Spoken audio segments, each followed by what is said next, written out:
aujourd'hui, le 17 mai 2056, un nouveau président est élu.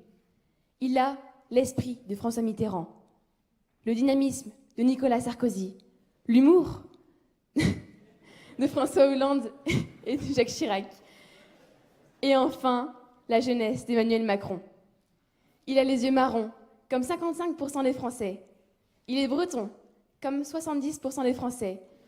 Et il fait la taille et la pointure moyenne d'un homme de type occidental en France.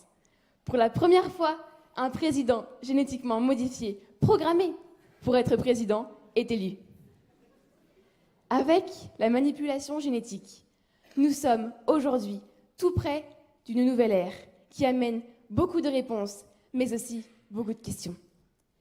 Parmi ces questions, les lois sur le cycle de la vie doivent-elles être décidées par la voie parlementaire ou par la voie d'experts? Concernant la voie parlementaire, les députés pourraient facilement s'orienter vers plus d'intelligence artificielle, ce qui pourrait en quelque sorte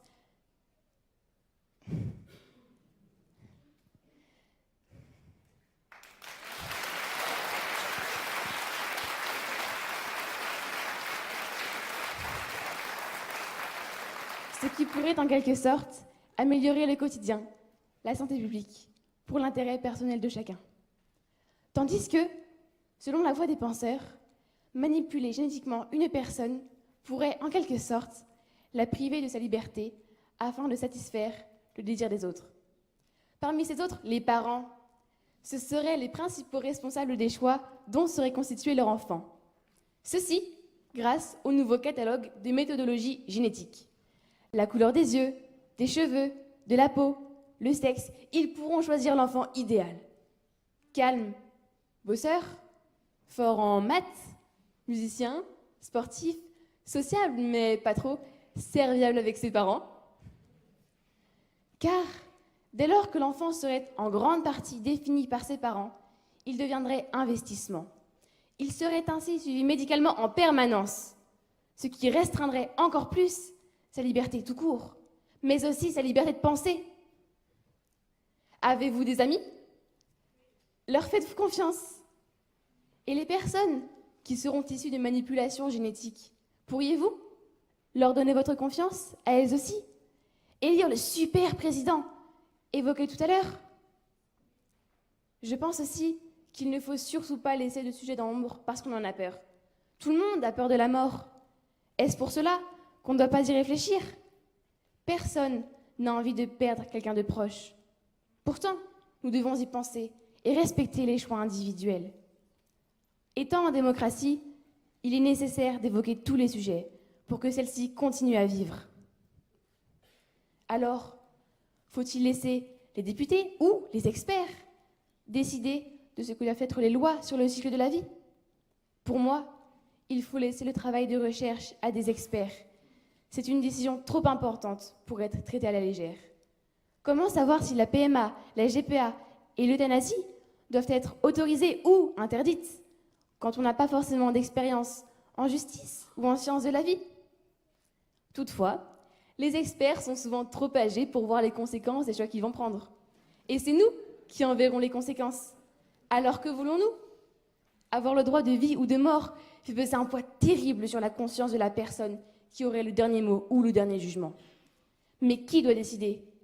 Les enfants d'aujourd'hui sont les adultes de demain. Nous devrions pouvoir être impliqués dans les choix démocratiques afin d'être la première génération qui ne subit pas les choix des générations précédentes.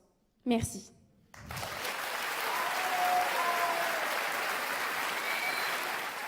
Bon, je vais appeler maintenant la participante suivante qui a vraiment aussi fait une très belle prestation. Je n'aurais personnellement aucun reproche à lui faire, mais c'est pas moi qui lui remettrai le certificat. C'est que son président de la République génétiquement modifié aurait pu être une femme quand même. Bon, enfin bref, je parle de Salomé.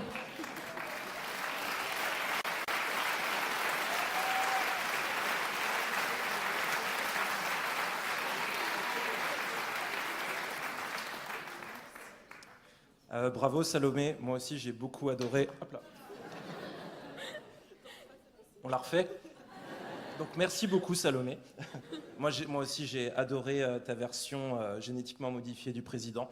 J'ai trouvé ça très drôle et je trouve que c'est important aussi de savoir mettre... il est un peu bas le micro quand même. J'ai trouvé ça important de mettre une touche d'humour aussi. Donc moi, c'est ce qui m'a accroché au début. Et voilà, je trouvais que tu as fait une très belle prestation. Donc bravo à toi. Vous pouvez l'applaudir.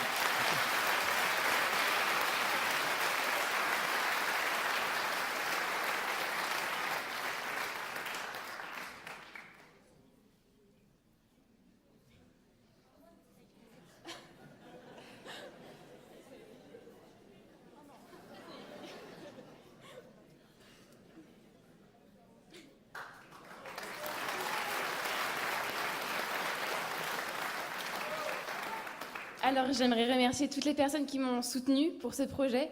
Donc, que ce soit la famille, les amis qui ne sont pas forcément ici ce soir, mais j'aimerais beaucoup les remercier. Que ce soit les personnes que j'ai rencontrées ce soir, toutes les filles, elles sont incroyables. Et merci aussi à Renan Chériel, parce que sans lui, je ne serais pas là. Merci beaucoup.